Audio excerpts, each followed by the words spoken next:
اور ان کے بارے میں آپ کو بتاتے چلیں 8 اکتوبر 2013 کو ڈان اخبار نے یہ خبر شائع کی، اور ڈان اخبار یہ لکھتا ہے اور اس میں پوری ڈیٹیلز، یعنی میں نہیں کہہ رہا بلکہ یہ اس وقت کے اخبارات یہ تاثر بھی دے رہے تھے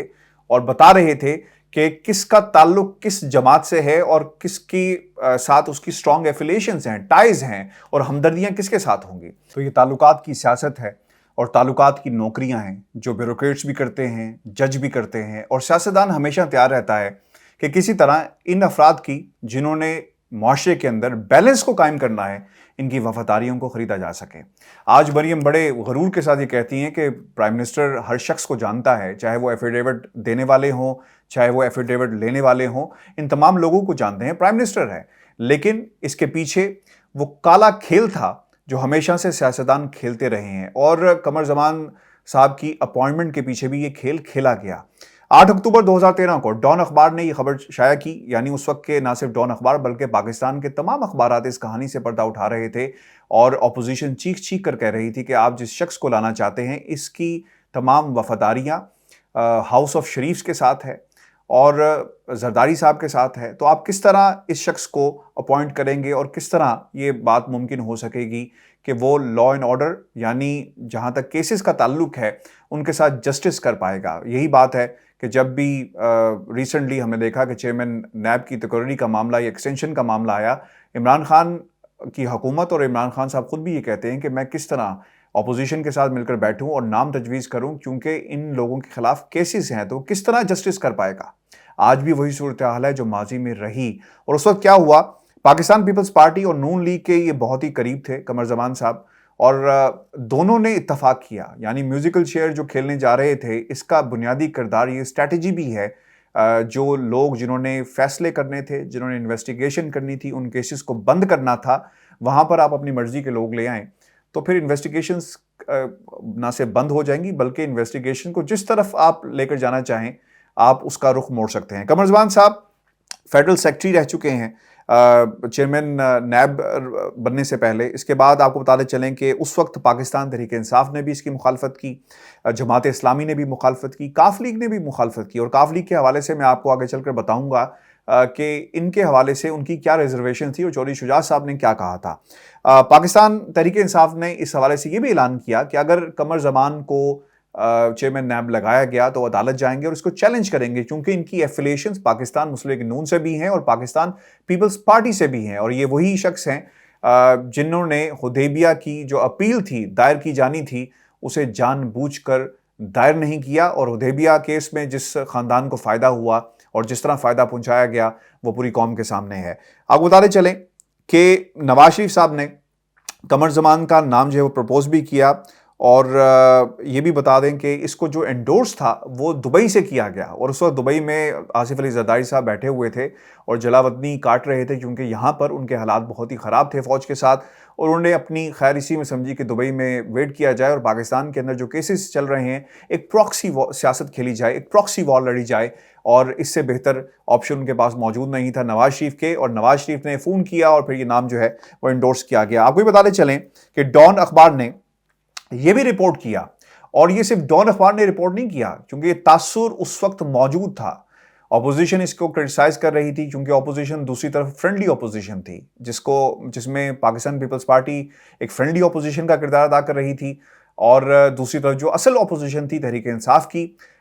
کاف لیگ کی اور جماعت اسلامی کی، ان کے ساتھ کسی قسم کی مشاورت نہیں کی گئی، انہیں آن بورڈ نہیں لیا گیا، اور اس وقت یہ کہا گیا کہ جناب ہم نے جہاں تک شاہ محمود قریشی صاحب کا تعلق ہے ان سے بات کی ہے، لیکن اس کے بعد اس کا سٹرونگ قسم کا ریبرٹل بھی آیا کہ یہ لوگ سیریس نہیں ہیں اور نہیں چاہتے کہ کسی نقطے پر پہنچا جا سکے۔ پیپلز پارٹی اور نون لیگ کے مقدمات نہیں کھلیں گے، ایسا تاثر جو ہے اس وقت موجود تھا۔ اور آپ کو بتاتے چلیں کہ قمر زمان صاحب کے بارے میں یہ بات ریکارڈ پہ موجود ہے کہ انہوں نے 90 کی دہائی میں دونوں پارٹیز کے لیے کام کیا، اور اگر آپ ان کے ٹریک ریکارڈ کو اٹھا کر دیکھیں تو یہ بہت ہی انٹرسٹنگ ہے۔ جسٹس بھگوان داس صاحب کا نام ریکارڈ پر ضرور موجود تھا، پیپلز پارٹی کو تحفظات نہیں تھے، وہ صرف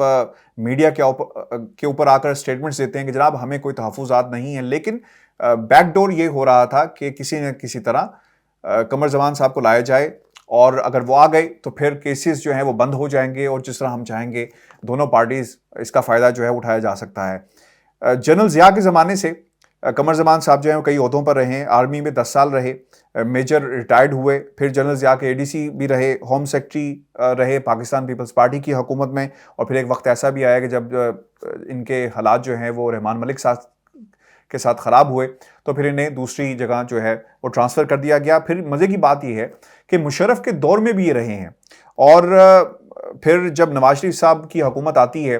تو یہ کہا گیا کہ پرنسپل سیکرٹری جو ہے وہ قمر زمان صاحب کو لگایا جائے گا۔ تو یہ تمام چیزیں پاکستان پیپلز پارٹی کے دور سے بھی چلی آ رہی تھی، مسلم لیگ نون کے دور میں بھی رہی، اور پھر مشرف کے دور میں بھی یہ قریب رہے۔ تو آپ کو اندازہ ہو جائے گا کہ قمر زمان صاحب کتنے امپورٹنٹ بندے تھے اور ان کو استعمال کس طرح کیا گیا سسٹم کے لیے، اور جو ان کے اوپر الزامات اب ہیں، اب ان کے خلاف کارروائی جو ہے وہ ہونے جا رہی ہے۔ آپ کو بتاتے چلیں، اور یہ سب سے امپورٹنٹ انفارمیشن ہے، قمر زمان صاحب کو کے پاس ایک وقت میں یعنی 90s کے اندر 3 جو گریڈ 20 کے جو عہدے تھے، وہ ان کے پاس 3 عہدے ایسے جو ان کے پاس رہے، جس میں چیف کمشنر اسلام آباد ہیں، راولپنڈی ہے، اور پھر کیپٹل ڈیولپمنٹ اتھارٹی، اور یہ بھی ریکارڈ پر چیزیں موجود ہیں کہ انہیں گریڈ 66 کہا جاتا تھا، کیونکہ ان کے پاس 3 عہدے موجود تھے، اور یہی وجہ ہے کہ انہوں نے یہ ٹائٹل جو ہے وہ اپنے نام کیا۔ آپ کو بتاتے چلیں کہ اس کے علاوہ چیف سیکرٹری گلگت بلتستان بھی رہے، اور اس کے علاوہ جو سب سے امپورٹنٹ انفارمیشن ہے کہ ریاض پیرزادہ صاحب، شیخ وقاص اکرم اور شاہ جہان یوسف، انہوں نے اپنی پارٹی بدل لی، اور چودھری شجاع صاحب نے اس کی ذمہ داری جو ہے وہ قمر زمان کے اوپر ڈالی تھی، اور کہا تھا کہ انہوں نے یہ وفاداریاں جو ہیں وہ تبدیل کروائی ہیں۔ اب ہوگا کیا، قمر زمان صاحب فلی رسپانسبل ہیں، کیونکہ ان کو چاہیے تھا کہ حدیبیہ کیس کے اندر وہ اپیل کرتے، لیکن انہوں نے اپیل نہیں کی، خاموشی سے بیٹھے رہے، اور وقت گزر گیا، اور اس کا فائدہ جو ہے پاکستان مسلم لیگ نون کو ہوا۔ اور آج سسٹم کو جو مینیپولیٹ کیا جاتا ہے، جو تعلقات کی سیاست ہے، ویورز، یہ ہے وہ سیاست جس کی وجہ سے پاکستان آج جتنے بھی چیلنجز کا سامنا کرنا پڑ رہا ہے،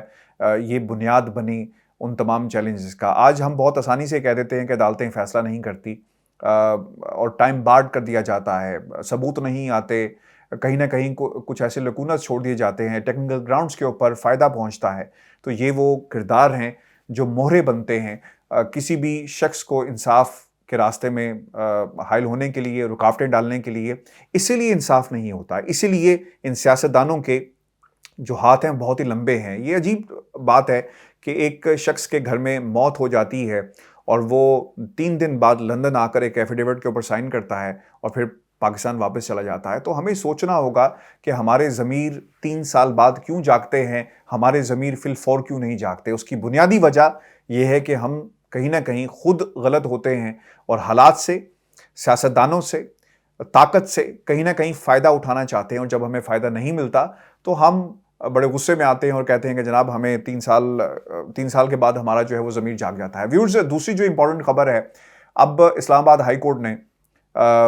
جو گلگت بلتستان کے چیف جج سابق ہیں، انہیں شو کاز نوٹس جاری کیا ہے۔ آپ کو بتاتے چلیں، یہ خبریں پاکستان مسلم لیگ نون کے اندر سے آ رہی ہیں، اور مختلف ذرائع یہ دعویٰ کر رہے ہیں کہ جج صاحب لندن آئے، اور کس کے کہنے پر آئے اور کیوں آئے، اس کی بنیادی وجہ اب قوم کے سامنے جتنی مرضی ایکسپلینیشنز مریم دے دیں، باقی لوگ دے دیں، کوئی بھی چیز جسٹیفائی نہیں کر پائے گی۔ تعلقات موجود تھے، بالکل اسی طرح جس طرح قمر زمان صاحب کے تعلقات موجود تھے 90 کی دہائی سے لے کر آج تک۔ انہوں نے کس طرح شریف ہاؤس کو، آل شریف کو سیف کیا، پاکستان پیپلز پارٹی کے لوگوں کو سیف کیا، یہ چیزیں ریکارڈ پر موجود ہیں۔ اسی لیے براڈ شیٹ جو سکینڈل ہے، ایسے کرداروں کی وجہ سے بنا جنہوں نے فائدے پہنچائے، اور اب ان لوگوں کے خلاف کارروائی جو ہے وہ ہونے جا رہی ہے، چاہے وہ گلگت بلتستان کے چیف جج ہوں، جن کا کردار بھی انشاءاللہ کچھ دنوں میں کھل جائے گا کہ یہ کیوں پہنچے، اور ان کا ضمیر جو ہے کس نے جگانے کی کوشش کی، اور یہ فائدہ کیوں پہنچایا گیا۔ اور آخر میں آپ کے ساتھ خبر ہم شیئر کرتے چلیں، جو کرسٹین ٹرنر ہے، برطانوی ہائی کمیشن، ان کی طرف سے ایک سوشل میڈیا کے اوپر